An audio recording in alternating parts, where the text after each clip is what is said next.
Bonjour, bonjour tout le monde! Bienvenue dans cette vidéo où nous allons parler de nomenclature. Donc, dans vos notes, la question 223 à 239, ce sont toutes des questions reliées à la nomenclature. Mais regardez bien, je vais utiliser ici le petit résumé que Mme Sylvette a fait pour nous. Puis c'est à partir de là qu'on va aller se pratiquer à nommer nos composés. OK? Ce petit tableau ici résume vraiment bien toutes les questions de nomenclature. D'abord, nous avons séparé nos composés en 4 grandes catégories, soit nos acides, nos sels, nos oxydes et nos bases. Et là, si tu regardes, on a différents cas. 1, 2, 3, 4, 5, 6, 7, 8 et 9. OK? Donc, 9 différentes situations. L'important, c'est que tu relis le composé que tu fais affaire avec. Tu le relis à l'une de ces 9 situations-là et tu devrais être capable de le nommer. OK? On va commencer d'abord avec les acides. Si tu regardes un acide, ça te prend un ion, pas un ion, pardon, ça te prend l'élément l'hydrogène avec un non-métal. Et ça doit être en milieu aqueux, OK? Parce qu'il faudra faire très attention. Si je regarde juste à côté ici, je peux avoir de l'hydrogène avec un non-métal aussi, mais ce n'est pas en milieu aqueux. Donc, ça ne va pas donner le même nom, OK? Il faut faire vraiment attention. Donc, l'hydrogène avec un ion, avec un non-métal en solution aqueux, comment on va l'appeler? On va l'appeler l'acide. On va mettre le nom du non-métal et on va rajouter un hydrique à la fin. Donc ici, c'est de l'acide. Mon non-métal, c'est du chlore et je rajoute hydrique. OK? Bon. Maintenant, si je regarde à l'autre, je vais grossir un petit peu, je pense. Encore dans les acides. Donc ici, j'ai de l'hydrogène avec un ion polyatomique. Là, on va parler juste un peu des ions polyatomiques. Je vais revenir ici. Donc, ça, c'est la feuille que Mme Sylvette vous a fait copier. Ceux-là qui sont en jaune sont tous les ions polyatomiques que vous devez apprendre par cœur. OK? Donc, le cyanure, l'acétate, l'hypochlorite, le chlorite, le chlorate, puis le perchlorate. Ça, Mme Sylvette a tout enseigné le truc en salle de classe.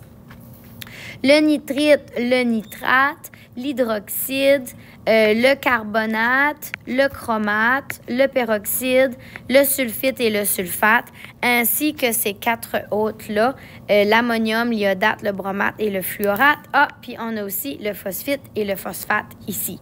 OK? Donc, il faut être capable de les reconnaître et de les nommer. Alors, dans le cas d'un acide où j'ai de l'hydrogène avec un ion polyatomique, ça va me faire un acide. Là, je vais utiliser le non-métal qui est utilisé dans mon ion atomique et je vais changer la fin par ic ou e. Si mon ion polyatomique finit par ate, comme bromate, ça va devenir bromique.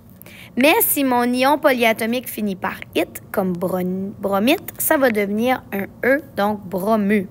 Donc ici, je observe mon H avec mon ion ici, ClO3. Alors, si tu veux aller te pratiquer, ici, ClO3, c'est du chlorate. OK? Alors, si je reviens ici, ça, c'est du chlorate. Donc, vu que c'est ate, ça va finir par ic, alors de l'acide chlorique. OK? Bon, maintenant, et ça, c'est du gribouillage, mes amis. OK, maintenant, on va aller voir les sels. Donc, ici, j'ai un H avec un non-métal. Donc, HBr. Fais attention, ce n'est pas en solution aqueuse, donc je peux estimer que ça va être un sel. Donc, je commence avec mon non-métal, je mets un ure et je dis d'hydrogène. Alors, HBr, brome, ure, d'hydrogène. On continue dans les sels. Ici, j'aurai un métal et un hydrogène après. Alors, ici, ça va être de l'hydrure de le nom du métal. Donc, du NaH, de l'hydrure de mon métal sodium. Prochain cas, j'ai un métal et un non-métal. Donc là, on va dire le non-métal ure du métal. Donc, si je regarde du CuBr2, du cuivre, c'est un métal, du brome, c'est un non-métal. Alors, c'est du brome ure de mon métal cuivre. Là, il faut faire vraiment attention. Sur votre feuille, là, c'est écrit en bas ici. Lorsque je travaille avec les métaux de transition et le plomb et l'étain, OK, donc pour tous mes métaux de transition, le plomb et l'étain, lorsque je les utilise, je dois utiliser des nombres romains afin de valider ou de préciser quelle est la valence de mon non-métal, de mon métal de transition. Pourquoi? C'est parce que si tu regardes sur ton tableau périodique et tu regardes la valence, tu vas voir que le cuivre, ça peut être 1 ou 2. OK? Donc, il peut changer sa valence.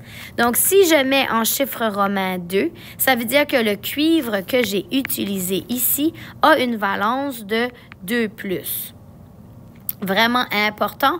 Donc, pour tous nos métaux de transition et pour le plomb et l'étain, je dois utiliser les chiffres romains. Et voilà. Maintenant, mon autre cas, si on a 1, 2, 3, 4, 5, 6e cas, j'ai un métal avec un ion polyatomique. Oups, encore une fois. Donc, comment est-ce qu'on fait ça? On nomme mon ion polyatomique du métal. Alors, si je regarde du Na2SO4, donc je sais que du SO4, c'est du sulfate. Alors, je commence avec du sulfate de mon métal, du sulfate de sodium. Bon, là, on est rendu au 7e cas. Là, le 7e cas, c'est mes oxydes. Ça veut dire que je vois de l'oxygène. Si j'ai un métal avec de l'oxygène, c'est de l'oxyde du métal qui est sélectionné. Alors, si j'ai du CaO, du calcium est un métal avec de l'oxygène, de l'oxyde de calcium. N'oubliez pas, si vous avez un métal de transition ici, il faudra préciser avec un chiffre romain. Maintenant, ici, dans les oxydes, c'est de l'oxygène, mais avec un non-métal. Ici, il faut utiliser des préfixes. Donc, pour dire combien d'oxygène que j'ai utilisé. Par exemple, O2, j'ai utilisé 2 oxygènes, donc mon préfixe de 2, c'est di. Alors, du dioxyde de carbone. Dernier cas, c'est mes bases. Donc, mes bases, ça va être avec l'ion OH-. Donc, avec un métal. Donc, si j'ai du KOH, donc mon potassium est un métal. Ça, c'est mon ion polyatomique d'hydroxyde. Donc, on l'appelle l'hydroxyde de mon métal potassium. Alors, si tu utilises ceci avec toi, OK, donc tu regardes dans le composé qu'est-ce qu'il y a. Et ensuite de ça, tu es capable de l'associer au bon cas et de le nommer. Oublie pas, c'est très important d'étudier tous tes ions polyatomiques. Alors ça résume toutes les questions de 223 jusqu'à 239. Là, je les ai effacées. Et ça nous apporte aux équations chimiques. Et c'est là que je vais partir. Comment s'appelle-t-on les interactions qui se produisent entre les éléments et les composés pour produire une nouvelle substance? Donc, ça s'appelle une réaction chimique. Les substances qui vont être avant la réaction chimique sont appelées les réactifs. Les réactifs vont réagir ensemble lors de la réaction chimique pour produire des produits. Donc, on a les réactifs avant, les produits à la fin. Voyons un exemple, si tu es au camping, comme moi j'aime faire l'été, et tu fais cuire des guimauves sur le feu et elles vont brûler. OK? Qu'est-ce qui va se passer? On a le glucose de la guimauve qui va réagir avec l'oxygène de l'air. Donc ça, ce sont mes réactifs. Et ça va former de l'eau et du bioxyde de carbone. OK? Donc le gaz qui va être relâché lorsque ta guimauve va brûler, ça, c'est les produits. Réactifs et produits. Qu'est-ce qu'on se sert pour écrire une réaction chimique? On va utiliser une équation chimique. Donc, on va utiliser différents symboles. On va utiliser les formules chimiques pour être capable de représenter une réaction chimique. Donc, qu'est-ce qui est une équation nominative? Donc, c'est une équation où on représente les réactifs et les produits, mais on utilise leur nom complet. Donc, voici un exemple lorsque je fais réagir du sodium avec du chlore. Donc, je l'écris sous forme de nom, du sodium, du chlore, OK? Donc, du Na, du Cl2. OK? Mais ça, là, c'est pas dans le nominatif, OK? C'est juste pour le savoir. Ça va faire du chlorure de sodium, autrement appelé du sel, OK? Maintenant, ça peut être très long lorsqu'on nomme les produits. Donc, ils ont fait quelque chose, ce qu'on appelle, pour simplifier les équations, on va plutôt utiliser la formule chimique. Donc, voici la même formule chimique pour représenter la même réaction que tout à l'heure, OK? Donc, j'ai du sodium à l'état solide, j'ai du chlore à l'état gazeux et rappelez-vous, le chlore est un élément diatomique. Donc, l'atome de chlore ne va jamais arriver tout seul, il va tout le temps venir en Cl2 parce que sa valence est 7. Je n'ai pas laissé beaucoup de place. Donc, il va avoir un partage d'électrons comme ceci.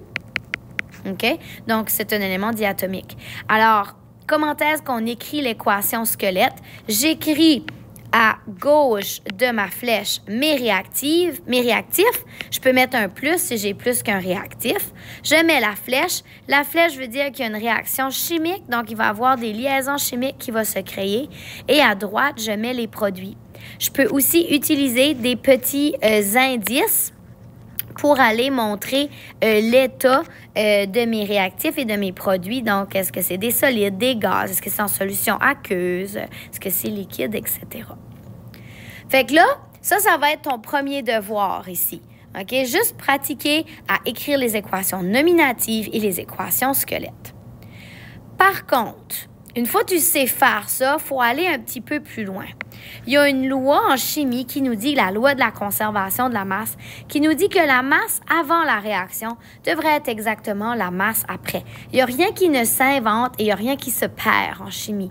Donc, tout ça qui s'est combiné au début devrait être la même chose qu'à la fin. Donc, nos équations chimiques, maintenant qu'elles étaient squelettes, on va maintenant les équilibrer.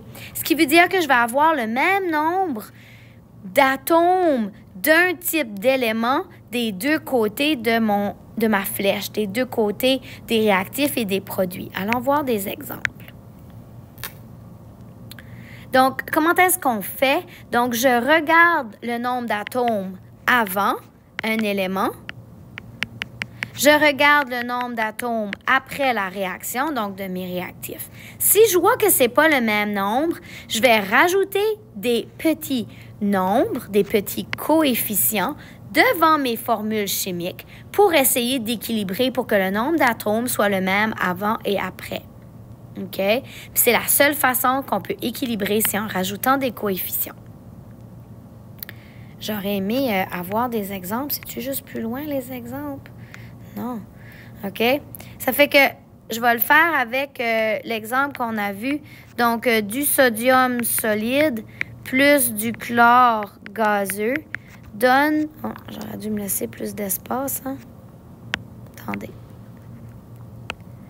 Donc, du sodium solide plus du chlore gazeux donne du NaCl, du chlorure de sodium solide. OK? Bon. Fait que là, regardez, on va séparer ça. Avant, comme réactif, j'ai du sodium, j'ai du chlore. Après, j'ai du sodium puis j'ai du chlore. Je vais aller compter. Sodium, ici, j'en ai un. Et sodium, ici, j'en ai un. Le chlore, on va mettre une autre couleur. Ici, j'en ai, deux. Et de l'autre côté, j'en ai un. Fait que là, le chlore ne marche pas. J'ai investi 2 atomes de chlore ici, puis ici, j'en ai juste un. Ça ne marche pas. Fait que comment je peux équilibrer ça? Je peux changer mon coefficient devant ici en mettant un 2. En mettant le 2, ça veut dire que j'ai maintenant 2 molécules de NaCl. Donc, j'ai un NaCl, j'ai un autre NaCl. Fait que là, maintenant, je vais recalculer ici mes atomes. Fait qu'en mettant 2 molécules de NaCl, j'ai maintenant 2 atomes de sodium et 2 atomes de chlore. Ça fait que là, le chlore, il fonctionne. Mais vu que j'ai maintenant 2 atomes de sodium dans mes produits, je dois aussi m'assurer d'avoir un 2 ici. Alors, je viens devant mon sodium et je mets un 2. Ça veut dire que j'ai 2 atomes de sodium. Et là, maintenant, mon équation est équilibrée. J'essaierai d'aller vous montrer un peu plus tard. Je pense que j'ai d'autres exemples d'équations qui ne sont pas équilibrées. J'irai les équilibrer avec vous. OK? Bon, là, on classifie les réactions chimiques. Il y a plein de différentes réactions chimiques. On va les voir. Première réaction chimique, c'est une réaction de synthèse. Donc, je mets 2 ou plusieurs éléments composés. Donc, j'en mets 2 ou plus et ça va faire une seule substance. OK? On peut aussi parler de réaction de combinaison ou de formation. Donc, voici une petite équation générale pour être capable de le voir. Donc, je mets 2 ou plusieurs réactifs et ça me crée un seul produit. Réaction de synthèse.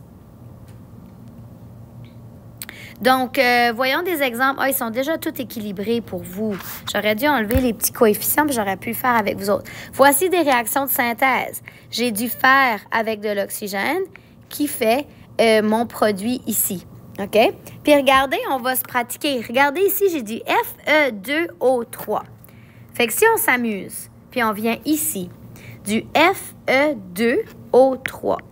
Fe2O3. Bon, si j'ai de l'oxygène, ça veut dire que c'est dans les oxydes. OK? Et je suis avec du fer, qui est un métal. Alors, si je regarde ici, ça va être de l'oxyde de fer. OK? Donc, si je reviens ici, non, ici. Donc, ça m'a fait de l'oxyde de fer. Et si je regarde mes éléments, si je l'avais écrit, là, donc du fer solide, plus de l'oxygène qu'un élément diatomique, fait du Fe2O3. Bon, bien, si je regarde, j'ai du fer et de l'oxygène, du fer et de l'oxygène. Ici, j'ai 2 fers et 3 oxygènes. Initialement, là, dans l'équation squelette. Ici, j'ai 2 oxygènes puis 1 fer. Bon, ça ne marche pas. Juste à cause de l'oxygène ici, qui est 2 et 3, je devrais assurément aller mettre des coefficients. Je pourrais essayer de mettre un 3 là et un 2 là. Pourquoi? 3 fois 2 va maintenant me donner 6 atomes d'oxygène et 2 fois mon 3 atomes d'oxygène ici va me donner 6 oxygènes. Fait que là, mon oxygène fonctionne. Allons voir maintenant le fer. Bien, ici, dans ma molécule, j'ai 2 fers. Et fois 2, ça me fait maintenant 4 fers. Alors ici, je vais aller rajouter mon 4. On regarde 2 réactifs, de l'hydrogène gazeux, de l'oxygène gazeux. Qu'est-ce que ça me fait? Ça me fait de l'eau. Regarde ici, du magnésium, un métal, avec de l'oxygène. Ça me fait de l'oxyde de magnésium. Ici, du potassium, du chlore, métal, non métal. Ça me fait du KCl, solide. Alors, si on revient ici, du KCl, donc métal, non métal. Alors, si on a des métals et des non métals, c'est ici, c'est des sels. Je vais mettre une autre couleur. Ici, métal et non métal. Donc, c'est du chlorure de potassium. OK? Tout vient à se rejoindre ensemble. Dans le cadre de ce cours, il y a 2 types particuliers de réactions de synthèse entre des composés que tu connais déjà. On va voir surtout les oxydes et l'eau qui vont être abordés. Donc, quelle sorte de composé nous donne la réaction entre les oxydes non métalliques et l'eau? Donne un exemple. Donc, quand ce que tu mets un oxyde non métallique avec de l'eau, ça va produire un acide. Donc, ici. OK. Donc, un oxyde non métallique, donc mon oxyde là, avec un non-métal, le soufre, si je le mets avec de l'eau, ça me fait un acide. Donc, c'est l'acide sulfurique. Et fais attention ici, c'est aqueux. Le aqueux est important pour nous montrer que c'est de l'acide. Quelle sorte de composé nous donne la réaction d'un oxyde métallique avec de l'eau? Donc, qu'est-ce que ça fait? Donc, ici, regardez mon oxyde métallique. Donc, j'ai de l'oxygène avec un non-métal. Quand je le mets avec de l'eau, ça nous donne un hydroxyde métallique. Donc, ça va me créer un hydroxyde avec un métal. Okay? Donc, ça, c'est les deux sortes de réactions particulières qu'on va voir dans le cadre de ce cours ici. Bon. Fait que ça, c'est la réaction de synthèse. Voyons l'inverse. Voyons voir les réactions de décomposition où je pars de un réactif seulement et je crée 2 ou plusieurs produits. OK? Les substances qu'on va produire ici, ça peut être des éléments simples ou ça peut être des composés. Dans le type le plus simple de réaction de décomposition, qu'est-ce que l'on obtient comme produit? Donc, on obtient les éléments qui le constituent. Donne un exemple de décomposition très simple. Donc, je pars avec de l'eau et quand je le décompose, ben, c'est l'élément d'hydrogène et l'élément d'oxygène. Dans les plus complexes, OK? Donc, vraiment plus complexe. Donc là, il faut faire attention. On va peut-être pas toujours exiger que vous connaissiez comment les faire. Mais ici, OK? Donc, on a un nitrate, là, avec du NH4. Puis notre NH4, c'est notre ammonium. Donc, ça serait du nitrate d'ammonium, si je ne me trompe pas. Et qu'est-ce que ça crée? Ici, ça me crée un oxyde avec un non-métal. Donc, si on regarde dans notre classification, l'oxyde avec un non-métal, donc ça sera avec un préfixe comme ceci. Donc, si je reviens ici, ça serait du diazote d'oxygène. Attendez une minute, qu'est-ce que je viens de dire là? On revient ici. Dioxyde, donc l'oxyde de diazote. OK? Avec de l'eau. Toujours équilibré. Celle-ci, je vois qu'il est, oui, il est équilibré ici. OK? Celui-là pourrait être mêlant hein, dans l'équilibrage parce que regardez bien. Si je regarde, j'ai de l'azote en réactif, j'ai de l'hydrogène et j'ai de l'oxygène. J'ai de l'azote, de l'hydrogène, de l'oxygène. Regardez bien. Au niveau de l'azote, au niveau de mes réactifs, j'en ai un et j'en ai un, soit j'en ai 2. Ensuite, ici, mon hydrogène, j'en ai 4. Et mon oxygène, j'en ai 3. Regarde de l'autre côté. Bon, l'azote, j'en ai 2 ici. OK?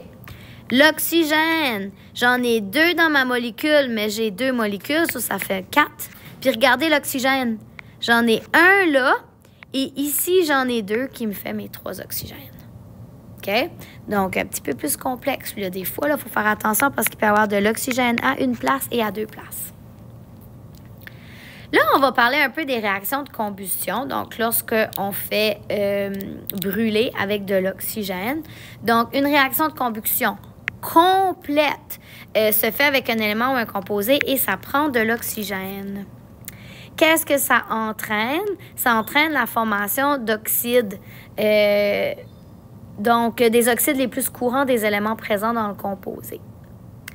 Si on le fait avec de la combustion, avec des composés qui ont du carbone ou du soufre, quel composé se forme lors de la combustion?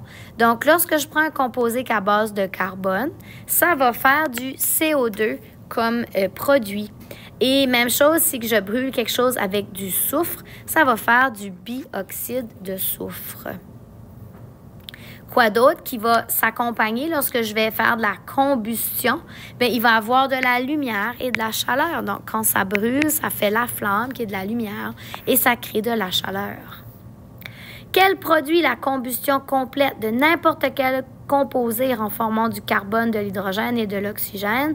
Donc, si j'ai des composés avec du carbone, de l'hydrogène et de l'oxygène, quand je vais faire la combustion complète, la seule chose qui va sortir, c'est du bioxyde de carbone et de l'eau. Ça, c'est une combustion complète. Donc, quand on brûle du magnésium métallique dans l'air, quelles sortes de substances sont les produits? Donc, la cendre et la fumée.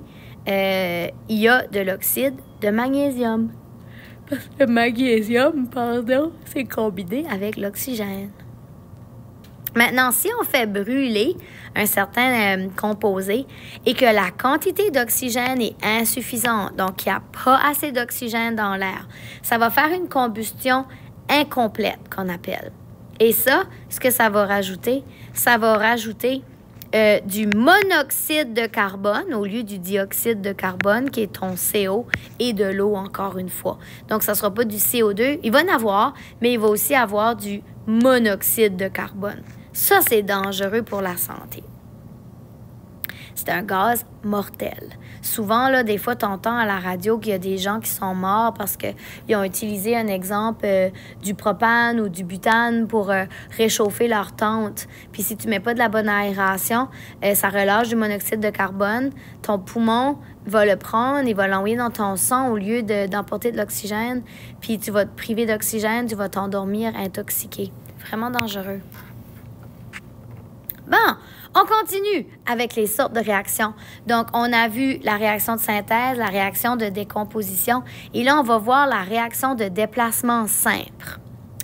Qu'est-ce qui se passe? Un élément d'un composé est, oh, il manque un T, est déplacé ou remplacé par un autre élément. Donc, voici un exemple de qu'est-ce qui pourrait se passer. Donc, j'aurais un élément avec un composé et regarde ce qui va se passer. Le A va prendre la place du B, donc ça va devenir AC, et le B, lui, va sortir et va devenir un élément simple. Voyons l'exemple ici. On a du zinc, qui est mon A, et on a du nitrate de fer, ici. Fait que le zinc va prendre la place du fer pour faire du nitrate de zinc, et le fer va devenir tout seul. Dans le second type de déplacement simple, là, c'était un métal, okay? Donc un cation métallique. Maintenant, voyons comment est-ce que ça fonctionne lorsque c'est un non-métal qui remplace l'anion à l'intérieur. Fait qu'ici, DE avec F, le F va prendre la place du E et le E va sortir tout seul. Donc, du chlore avec du bromure de calcium. Le chlore va prendre la place du bromure pour donner du chlorure de calcium et le brome va rester tout seul. Voici vos exercices. Donc ça, c'est déplacement simple. Pour être capable de faire les déplacements simples, il faut voir comment est-ce qu'un métal est réactif. Donc, un métal réactif, plus réactif, va déplacer ou va remplacer à l'intérieur d'un composé n'importe quel métal qui est en dessous de lui, donc qui est moins réactif que lui. Ah, là, je voulais mettre une photo, mais peut-être que je peux vous le montrer.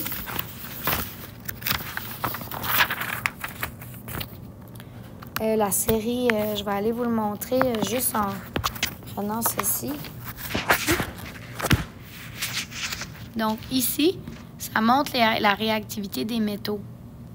OK? Donc, ça c'est avec l'hydrogène. OK? Puis là, il me semble qu'on a un autre. Je ne sais pas si je l'ai pris, je ne l'ai pas pris. Vous en avez un autre aussi avec les métaux. OK? Non, il est là. Il est ici. Donc, ça, c'est le plus réactif et ça, c'est le moins réactif. Donc, pour savoir si ça va remplacer, je les compare. Donc, un exemple, le fer est plus réactif que le cuivre, so il prendrait la place du cuivre. OK? Donc, tu utilises ce tableau ici. Je vais retourner dans mon PowerPoint. Quels sont les métaux qui peuvent déplacer l'hydrogène gazeux contenu dans l'eau? Donc, ici, le lithium, le potassium et le barium et le calcium et le sodium sont des métaux qui peuvent remplacer l'hydrogène qui est dans l'eau. OK? Parce qu'ils sont plus réactifs que l'hydrogène. Quels sont les métaux qui peuvent déplacer seulement l'hydrogène gazeux dans les acides? Donc, tous ceux-là, magnésium, aluminium, zinc, chrome, fer, cadmium, cobalt, nickel, étain et plomb, sont des métaux qui peuvent déplacer l'hydrogène contenu dans les acides. Donc, ici, c'est des exemples. Alors, j'ai du fer et j'ai du sulfate de cuivre. Donc là, il faut que tu vas voir dans le tableau de réactivité quel qui est plus réactif. Ah, puis c'est comique, c'est l'exemple que j'avais donné tout à l'heure. Donc, le fer était plus réactif. Donc, il va aller prendre la place du cuivre. Donc, ça va devenir du sulfate de fer. Puis, ensuite de ça, ici, le cuivre va être tout seul. Par contre, si je regarde ici, l'argent avec du chlorure de calcium, l'argent n'est pas plus réactif que le calcium. Alors, il n'y a aucune réaction. Allez faire les exercices ici pour pratiquer la réactivité des métaux et des non-métaux. Dans les halogènes, OK, ben ici, je vais sortir mon tableau périodique. Donc, lesquels sont les plus réactifs ou moins réactifs? On a déjà vu ça plus tôt. Le fluor, c'est le plus réactif et l'iode, c'est le moins réactif. Donc, ça nous permet de savoir quel qui va faire du déplacement ou pas. Donc, si je regarde mon fluor avec du chlorure de sodium, ben mon fluor est plus réactif que mon chlore. Donc, il va aller tasser le chlore puis il va venir prendre sa place avec le sodium. Mais si j'ai de l'iode ici, regardez bien, et du bromure de calcium, ben l'iode est moins réactif que le bromure. Donc, il ne peut pas déplacer le bromure, donc aucune réaction. OK. Fait que ça, c'était les réactions de déplacement simple. Maintenant, on peut aussi avoir des réactions de déplacement double. Donc, il y a un échange de cations entre les deux composés ioniques. C'est souvent en solution aqueuse. Allons voir des exemples. Donc, A, B, donc deux éléments dans mon composé. Et j'ai un autre réactif avec deux éléments dans mon composé. Et ils vont s'échanger leurs cations puis leurs anions, ils vont changer de place. So, A va aller avec D et C va aller avec B. OK? Donc, comme on sait, A et le C, ce sont mes cations, ce sont mes positifs, donc mes valences positives.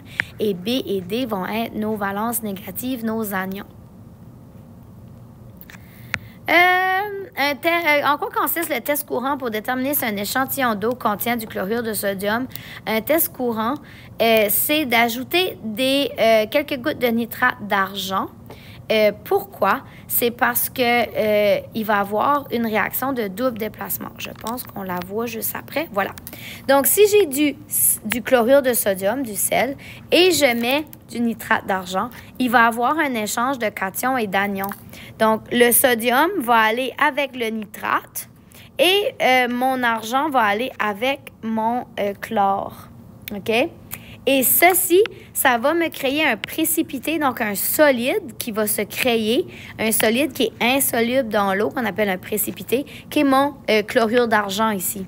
OK? Donc, ce déplacement double-là a créé un précipité dans le fond, un solide maintenant dans ma solution aqueuse, ce qui me prouve que j'ai du sel dans mon eau. Les réactions de déplacement double qui libèrent un gaz. Donc, écrire l'équation d'une réaction de déplacement double qui, par la suite, les produits vont faire une réaction de décomposition. C'est comme une suite. OK? C'est ici, on a du carbonate de sodium.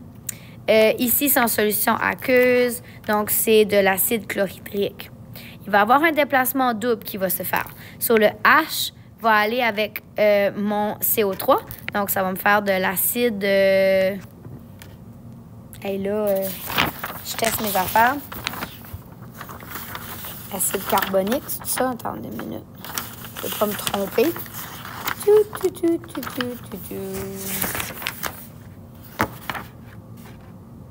Carbonate. Acide carbonique, c'est ça? Puis, mon sodium va aller avec le chlore pour me faire du chlorure de sodium. Ensuite de ça, mon acide carbonique va se décomposer, donc il fait une réaction de décomposition pour me faire de l'eau et un gaz, du CO2. OK?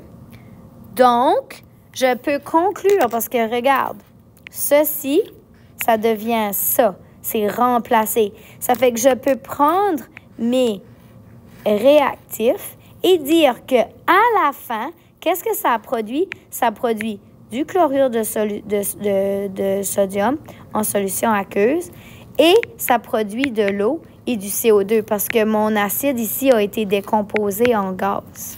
OK? Donc, c'est comme une double réaction, mais dans une. Qu'est-ce qui se passe dans la réaction de neutralisation? Donc, il va y avoir un acide qui va réagir avec une base et ça va me faire de l'eau et un composé ionique. On va voir ça en détail au module 3. Et voyons un exemple où ce que j'ai de l'acide nitrique, ici, solution aqueuse, avec de l'hydroxyde de sodium. Donc, ça, c'est une base. On va faire un double déplacement. OK? Donc, le H ici va aller avec mon OH pour former de l'eau liquide. Et mon sodium va aller avec mon nitrate pour faire du nitrate de sodium. OK? Et ça me crée un composé ionique, un sel, qui est en solution aqueuse parce qu'il est dans l'eau liquide. Voici vos exercices. Et je pense que nous avons fini le module 1. Wouhou! Là, maintenant, allez travailler ça.